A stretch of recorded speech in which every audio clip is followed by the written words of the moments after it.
Hello everyone, this is Sithi from Sithi's blog. আমি গিয়েছিলাম ময়মনসিংহ জেলার ভালুকা উপজেলার আশকা গ্রামে। সকালে সূর্য ওঠার আগে গাছ থেকে হাঁড়ি নামিয়ে ফেলতে হয়। যত তাড়াতাড়ি সম্ভব রস সংগ্রহ করে জাল দেওয়ার জন্য প্রসেসিং করতে হয়। তা না হলে রস নষ্ট হয়ে যায় এবং জাল করে ঘন রস বানানো যায় না। কিভাবে খেজুর গাছে হাঁড়ি দেয়, কিভাবে রস সংগ্রহ করে এবং কিভাবে পাতলা রস জাল করে ঘন কালো রস বানানো হয়, এই সব কিছু কিন্তু আমি আজকে জেনেছি এবং দেখেছি নিজ চোখে। যদি আপনিও জানতে চান ও দেখতে চান তাহলে সম্পূর্ণ ব্লগটি দেখার অনুরোধ রইল। আমার বাসা থেকে আশকা গ্রামটি প্রায় 40 মিনিটের রাস্তা। আমি যখন ঘুম থেকে উঠি তখন ফজরের আজান হচ্ছিল, খুব অন্ধকার ছিল।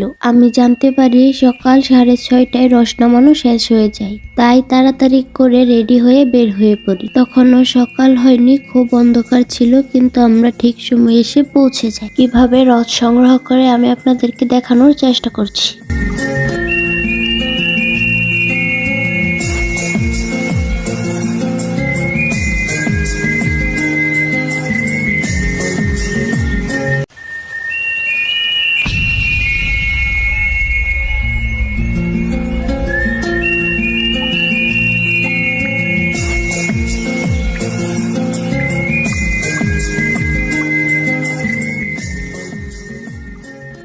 এত উঁচু উঁচু গাছে উঠে হাঁড়ি নামাচ্ছিল, এটা দেখে তো আমি ভয় পাচ্ছিলাম। উনি এত দ্রুত গাছে উঠে এবং হাঁড়ি নিয়ে নামে, এটা তো শুধু আমি অবাক হয়ে দেখছিলাম।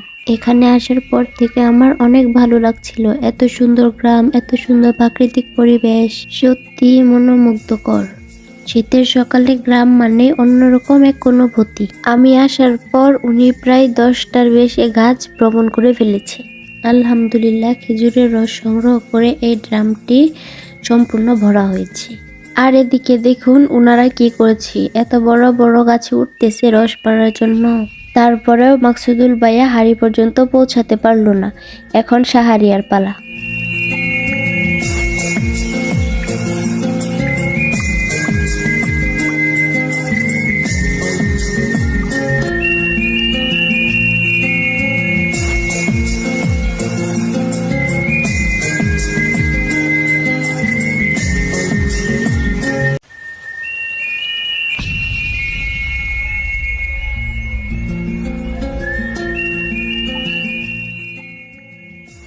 রস সংগ্রহ করা হতে না হতে সূর্যি মামা উকি দিয়েছে। ভোর 5টা থেকে এতক্ষণ পর্যন্ত অনেক ঠান্ডা লাগছিল, এখন সূর্যি মামা ওঠার সাথে সাথেই উষ্ণতা অনুভব করছি।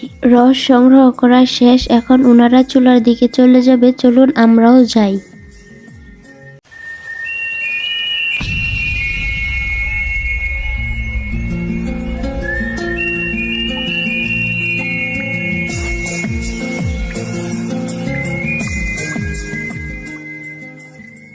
এখন খেজুরের কাঁচা রস খাওয়ার পালা। আমরা সবচেয়ে উঁচু খেজুর গাছের হাঁড়িটি নিয়ে এসেছি নিজেরা খাওয়ার জন্য। রস এত বেশি ঠান্ডা ছিল, মনে হচ্ছিল ফ্রিজের ডিপ থেকে বের করা হয়েছে। মাশাআল্লাহ, অনেক মিষ্টি ছিল এবং আমার কাছে অনেক ভালো লেগেছে।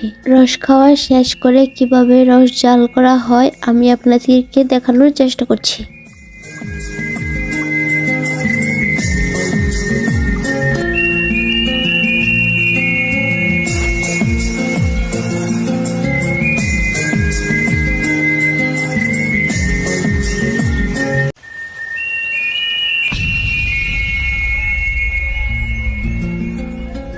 ধন্যবাদ আমার সম্পূর্ণ ভিডিওটি দেখার জন্য।